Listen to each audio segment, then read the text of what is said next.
Boa noite, tudo bem? Bem-vindos ao Jornal do Rio. Esses são os principais destaques do dia. Vamos falar de uma homenagem de mototaxistas a um companheiro que foi atingido durante o confronto ontem na Rocinha. Eles seguiram em cortejo até o aeroporto do Galeão, onde o corpo seguiu para Paraíba. Temos ainda informações sobre um sistema inovador que foi instalado hoje em Niterói e promete monitorar através de câmeras carros roubados e furtados e aí sim acionar a polícia.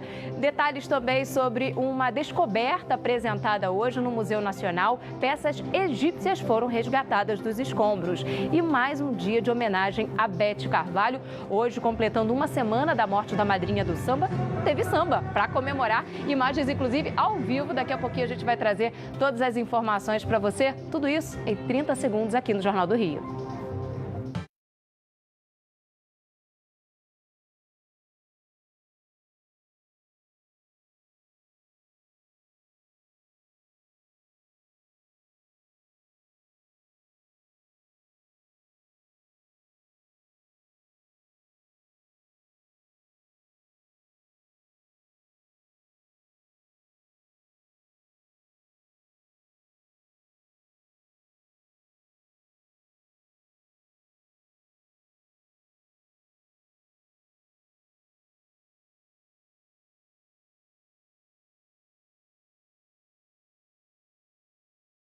Estamos de volta mais uma vez com o Jornal do Rio, trazendo para você agora destaque da chuva. Um pé d'água hoje atingiu diversos pontos do Rio de Janeiro. Chove ainda na capital, na região metropolitana. Olha só imagens ao vivo do Centro de Operações da Prefeitura do bairro do Catete, zona sul do Rio de Janeiro.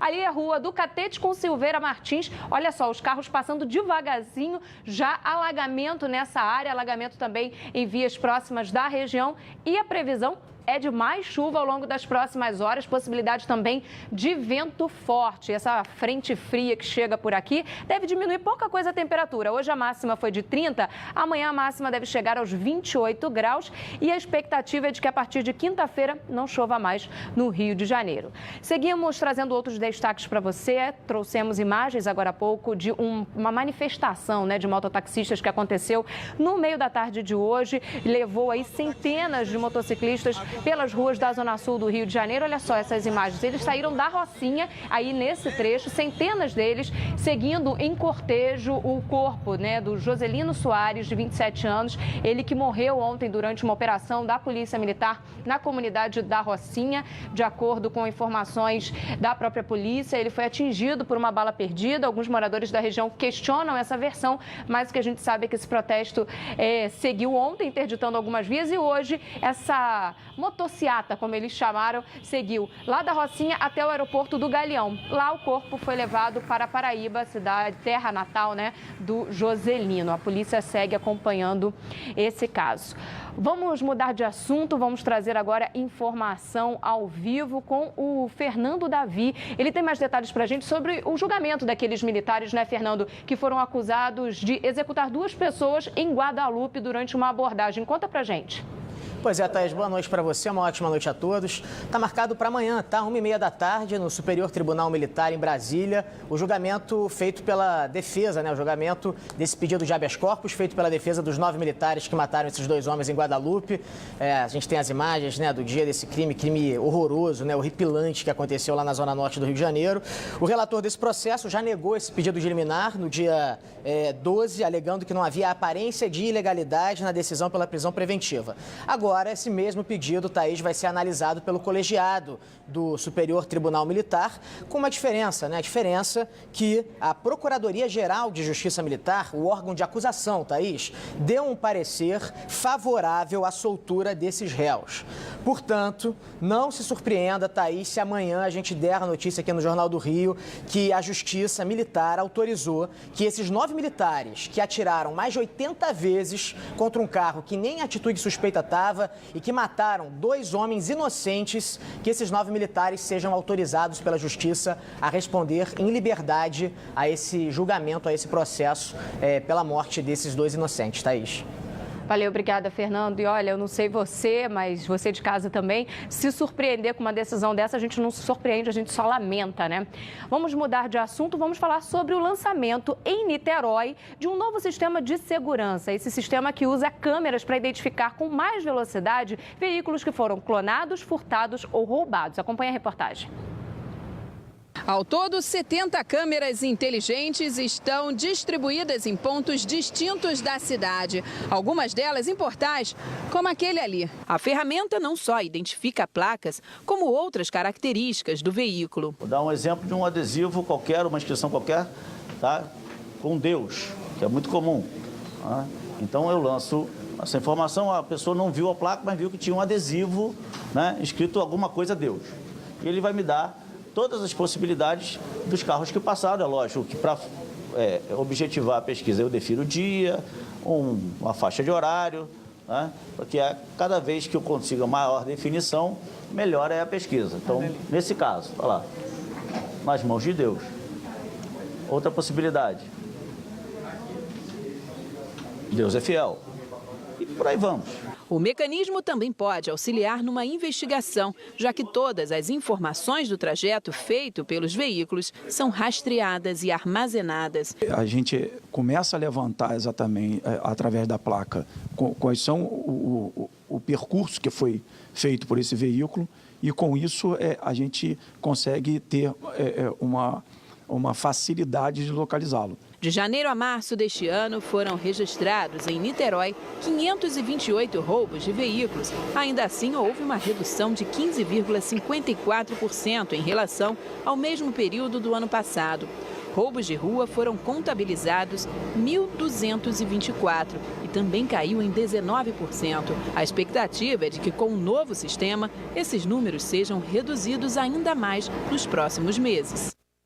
Parece até aquelas séries policiais, né, que a gente vê na TV, agora colocado em prática esse sistema. Se estivesse funcionando aqui no Rio de Janeiro, à época, por exemplo, do caso Marielle Franco, poderia ter facilitado e muito a investigação da Polícia Civil desse caso, que teve que ir buscar imagens de câmeras, não só de trânsito, mas também de comércios na região, por conta da dificuldade de acesso à informação nesse caso.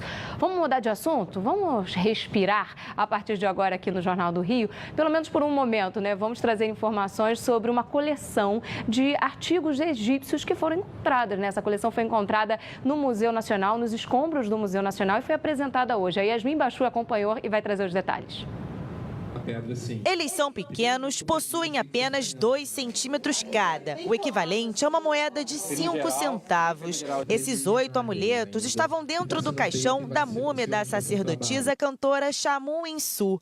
Eles foram recuperados com os restos mortais após o caixão, lacrado por mais de 2.700 anos, ser destruído no incêndio do Museu Nacional. Foi tirando os materiais que tinham, a gente pôde ver o corpo, bem dizer, quase inteiro, só não dava para ver o crânio por conta da viga que tinha caído em cima do crânio. Os pesquisadores e operários também conseguiram recuperar um escaravelho em formato de coração. Shamun Insu já tinha feito uma tomografia dela, a gente sabia o que tinha dentro do caixão graças a essa tomografia. Isso ajuda muito no processo de escavação, tanto quanto no processo de restauro da peça. Estatuetas como a dama egípcia, feita em calcário por volta de 1500 a 1450 anos antes de Cristo, também estão entre os 27 itens recuperados e apresentados nesta terça-feira.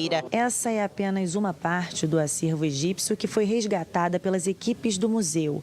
A recuperação dessas peças mantém a esperança dos pesquisadores em encontrar mais itens dessa e de outras coleções. Mas, sem verbas do Ministério da Educação, os trabalhos podem ficar mais difíceis. O que nós estamos tendo dificuldade é o dia a dia da instituição. Professores que não têm lugar para ficar, material que a gente resgata que não tem lugar para colocar. Eu não posso colocar o material no chão. Emergencialmente, nós precisamos de R$1 milhão para poder respirar.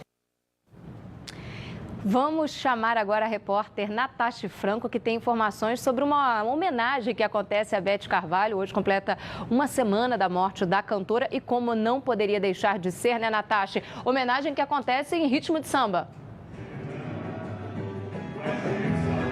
Em ritmo de samba, tá aí, samba do sétimo dia, samba para homenagear Beth Carvalho, que nos deixou, e a roda de samba, olha só, uma uma mesa com a bandeira da Mangueira, que tanto representa a Beth Carvalho, cheia de convidado especial, exatamente para homenagear esse 7º dia. A ideia dos familiares é trazer a música que tanto marcou Beth. E a gente vai falar um pouco mais disso daqui a pouco no Jornal do Rio. Thaís, ouve só um pouquinho da música.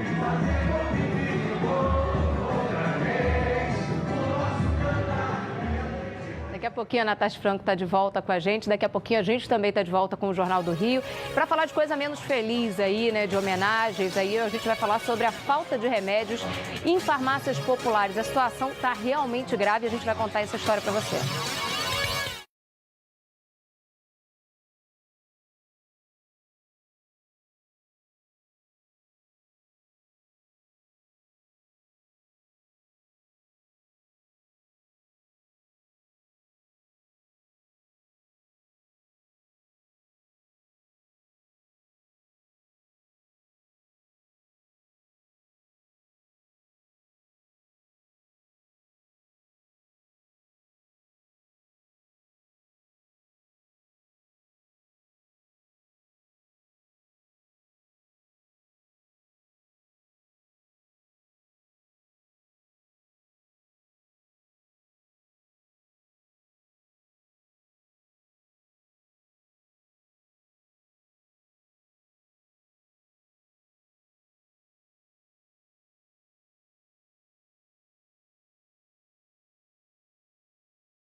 Vamos falar da situação da saúde aqui no Rio de Janeiro e também uma situação que se repete em todo o Brasil, porque a gente tratou dessa questão nos últimos dias aqui no Jornal do Rio, da dificuldade para encontrar leitos, mas não só leitos, também remédios. Há uma dificuldade muito grande de encontrar nas farmácias populares. Só para vocês terem uma ideia, o Ministério da Saúde inclui 134 medicamentos na sua lista de medicamentos fornecidos gratuitamente. Atualmente, 25 não são encontrados pelos pacientes. Esse número pode chegar a 43 já nos próximos dias. São mais de 2 milhões de brasileiros que dependem desses remédios que estão esgotados ou com os estoques baixos. Acompanhe a reportagem.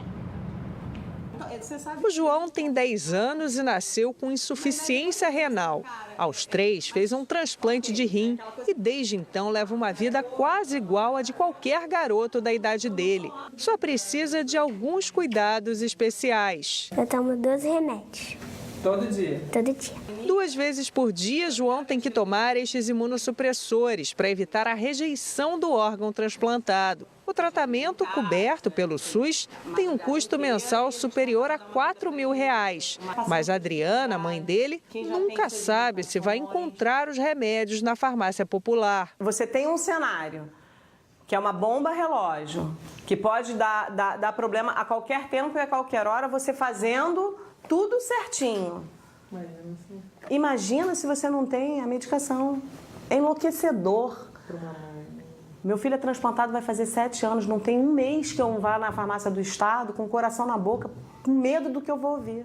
Dos 134 medicamentos distribuídos obrigatoriamente pelo Ministério da Saúde, 25 estão em falta em todo o país. Outros 18 correm o risco de acabar nos próximos dias. No total, 2 milhões de brasileiros dependem desses remédios esgotados ou com os estoques baixos. A falta de remédios não é de hoje, mas vem se agravando nos últimos meses. Para especialistas, o problema se deve à má gestão do Ministério da Saúde, que não consegue terminar as licitações dentro do prazo, nem fazer com que os fornecedores honrem seus contratos. Este pesquisador explica que os cortes no orçamento da saúde também contribuíram para a crise no abastecimento. Alguns setores específicos, como é o caso dos medicamentos especializados, têm sofrido cortes. E não tem muita solução também que não seja o Ministério da Saúde voltar a destinar o que destinava antes ou, na verdade, aumentar, porque a demanda da população está envelhecendo, com a crise muitas pessoas deixam de usar plano de saúde, passam a depender mais do SUS. Então, assim,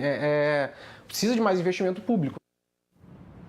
Fomos procurar o Ministério da Saúde para saber o que eles dizem em relação a essas informações trazidas na reportagem. O Ministério disse que atualmente tem um processo de licitação para a compra de medicamentos suficientes para 3-4 meses desses medicamentos especificados, mas que a partir de agora vai fazer uma mudança e vai fazer uma compra para o período anual. Além disso, disse que para essas medidas emergenciais vai remanejar os estoques existentes e pedir também a antecipação de medicamentos que foram comprados para meses a seguir.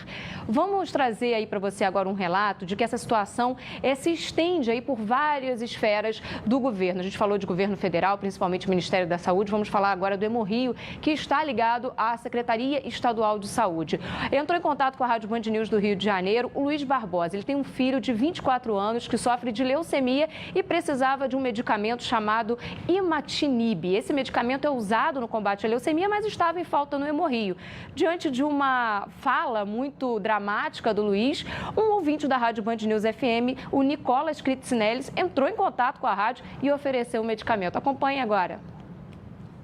Hoje de manhã, eu ouvindo rádio, eu vi uma pessoa na mesma situação. Eu falei, bom, tá na hora de eu ajudar. Eu tenho uma caixa com 2 cartelas, eu vou dividir essa cartela com essa pessoa, que a partir do mês que vem o meu plano de saúde já vai me dar o meu remédio. Esses remédios vencem, então se você tem um remédio desse em casa, parado, sem nada, você não sabe para quem dá, liga para a Band, liga para alguma rádio, sei lá, vai em algum lugar e mostra esse remédio para alguém, porque alguém pode estar precisando, alguém pode estar morrendo. E esse remédio pode salvar a vida dessa pessoa, pode salvar uma família. A gente reforça que a responsabilidade, como a gente disse, é dos governantes. Nesse caso, o Nicolas, que se comoveu com uma situação, já tinha passado por uma situação parecida e conseguiu ajudar o Luiz a garantir o remédio dos próximos dias para o filho, A gente entrou em contato com o Ministério, que disse que entregou para a Secretaria Estadual de Saúde, que falou que esse medicamento, essa carga de medicamentos foi entregue hoje, por coincidência ou não, ao Hemorrio e a partir de agora a situação vai ser resolvida.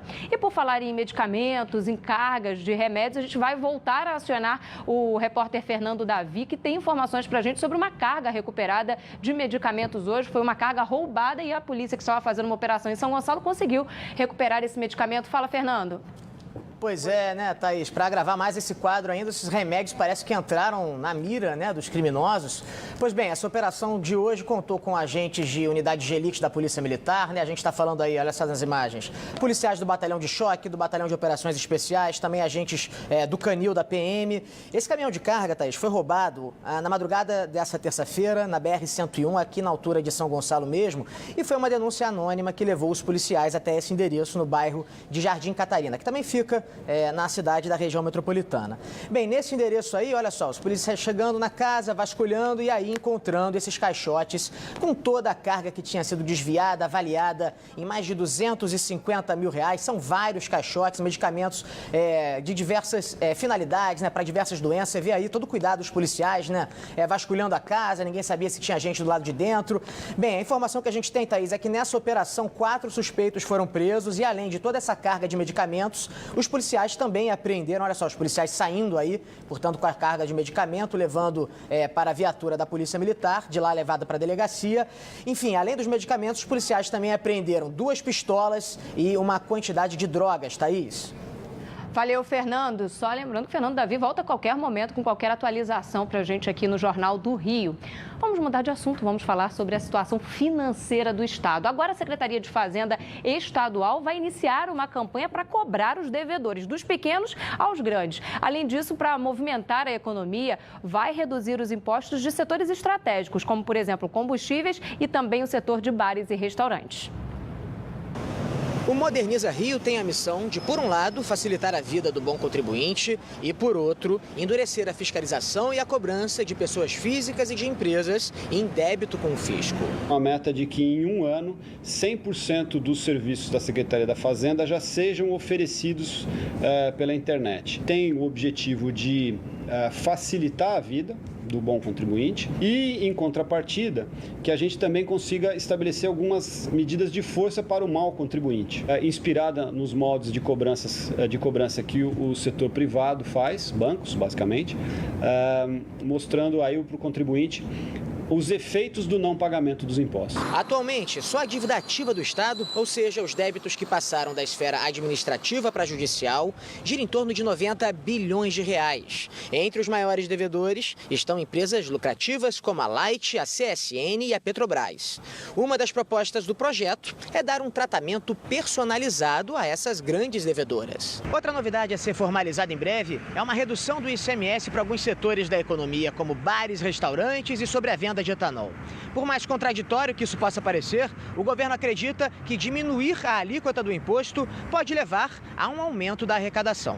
A informação foi confirmada em primeira mão à Rádio Band News FM. O percentual de ICMS sobre o álcool combustível voltará ao patamar de 2018, dos atuais 32,7% para 25,8%.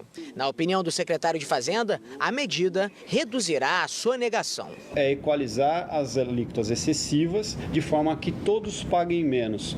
E ao todos pagarem menos e uma sonegação menor, a gente vai ter um aumento de arrecadação.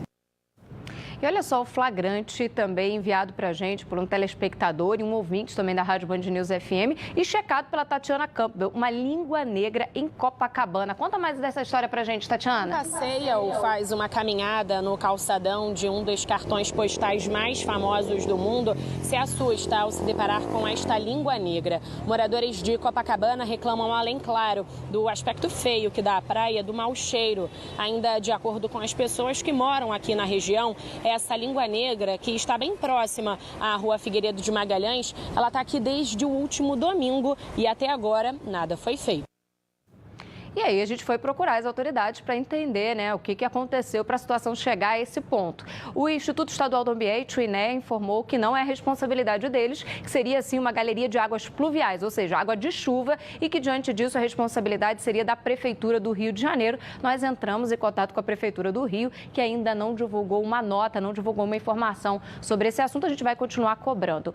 Vamos trazer agora informações sobre os impactos da chuva no Rio, nessa volta para casa para muita gente. Olha só a situação nesse momento enfrentada por esses motoristas que circulam pelo centro da cidade, a Avenida Rio Branco, bem na altura da Presidente Vargas. Olha só esse canto aqui, a gente pode ver, a quantidade de água, virou um lago, um rio. O congestionamento, por outro lado, também o carro andando bem devagarinho por causa de bolsões d'água em outros pontos do centro. A gente vai falar mais sobre a chuva ainda nessa edição do Jornal do Rio. Agora a gente vai para o intervalo e no próximo bloco mais um pouco da homenagem à madrinha do samba, Beth Carvalho, que acontece no Circo Voador. A gente vai para lá ao vivo.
Quero te fazer uma pergunta. Você já comprou o presente de Dia das Mães? Se não comprou, corre, garante antes daquela correria de última hora nas lojas que ficam lotadas, os shoppings ficam naquele jeito e os comerciantes estão bem ansiosos em relação a essa data e esperam um aumento nas vendas no próximo domingo. A gente aguarda e a movimentação, inclusive, é de mais de 9 bilhões de reais injetados na economia. Vamos ver a reportagem. São diversas cores, tamanhos e estilos de produtos para cada tipo de mãe. E aqui tem muitas fragrâncias boas, né? Então acho que vale a pena presentear com perfume. Então a gente faz toda uma pesquisa, porque aqui a gente tem um leque de opções, de novidades, então para a gente conseguir indicar de uma forma mais assertiva. O setor de perfumaria é um dos que mais se beneficiam com o Dia das Mães. Uma pesquisa da Confederação Nacional do Comércio mostra que as vendas do segmento devem crescer 11% neste período. O perfume, ele tá muito ligado à emoção. E quem não quer ficar cheiroso, né?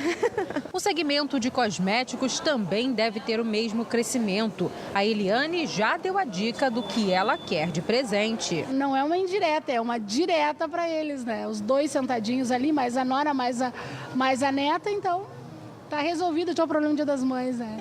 O Dia das Mães é a segunda principal data para o comércio. A expectativa é de alta de quase 4% nas vendas em relação a 2018. Este é o terceiro ano consecutivo de aumento real, já com desconto da inflação. O período deve movimentar mais de 9 bilhões de reais em 2019. Na quinta-feira, sexta e sábado são os melhores dias para o final de semana do Dia das Mães.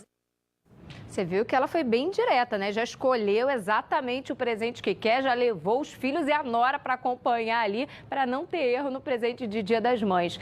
A gente agora volta a falar sobre a situação da chuva que atinge não só a capital, mas também a região metropolitana. Imagens ao vivo do Centro de Operações da Prefeitura do Rio de Janeiro, Praça da República. Olha só a dificuldade que os motoristas encontram nesse trecho para passar bolsões d'água, ponto de alagamento, já registrados também não só nessa região do centro, mas também Zona Norte, na região da Tijuca, pontos de alagamento também em áreas da Zona Sul, bairro do Catete, a situação mais crítica nesse momento. Ventos fortes também, 41 km por hora na região do Forte de Copacabana e a previsão é de que continue assim nas próximas horas, né? Então, a informação é de chuva forte, já se prepare, opte pelo transporte público, porque a situação na cidade realmente está muito complicada. Vamos mais uma vez acionar agora a nossa repórter Natasha Franco, que tem informações ao vivo da homenagem a Beth Carvalho. Hoje, uma semana da morte da cantora, compositora, e a gente tem homenagem em ritmo de samba. Fala pra gente, Natasha. Boa noite, Thaís, mais uma vez. Nesse momento, quem está cantando é Regina Casel. Eu vou pedir para o nosso cinegrafista Léo Teixeira conseguir mostrar que a cada momento, Thaís, aqui no Circo Voador, nessa lona cultural completamente eclética da Lapa, acontece homenagens a Beth Carvalho. Cada vez mais chegam mais convidados. E o que é legal é que familiares e amigos, Thaís, trouxeram essa roda de samba, esse samba de sétimo dia, aqui para o Circo Voador, que está de portas abertas, é gratuito, exatamente para marcar essa data, esses 7 dias sem a madrinha do samba. O palco, Thaís, durante todo o tempo da roda de samba está vazio. Lá em cima só tem um microfone, a bandeira da Mangueira pendurada nele e imagens num telão que está passando. Olha só que bela imagem, esse palco que é só da Beth Carvalho. E aqui embaixo, eu vou pedir para o Léo Teixeira mostrar, tem todos os discos dela que fizeram parte da carreira e fotos também marcantes. Essa roda de samba que marca o 7º dia sem Beth Carvalho, com muita música, bem do jeito como ela marcou todo mundo. A gente ficou um pouquinho. Agora, Natasha, tira uma dúvida. Quem está em casa, está empolgado ou está no trabalho assistindo o Jornal do Rio, pode chegar, dá tempo ainda de acompanhar essa festa em homenagem a Beth Carvalho, a madrinha do samba? Ainda dá sim, Thaís. Essa roda de samba não tem hora para acabar e ainda vai acontecer muita coisa. Já aconteceu uma missa aqui com a Ave Maria, vão acontecer poesias. A ideia é que todo mundo possa falar um pouquinho, contar um pouquinho da sua história sobre a Beth Carvalho e como ela marcava a sua vida. Então, ainda dá para chegar para homenagear a madrinha do samba, Thaís. Valeu. E para os fãs, a chuva não atrapalha em nada. Um pouquinho mais de Beth Carvalho. Um beijo. Te espero amanhã às 6:50. Até lá.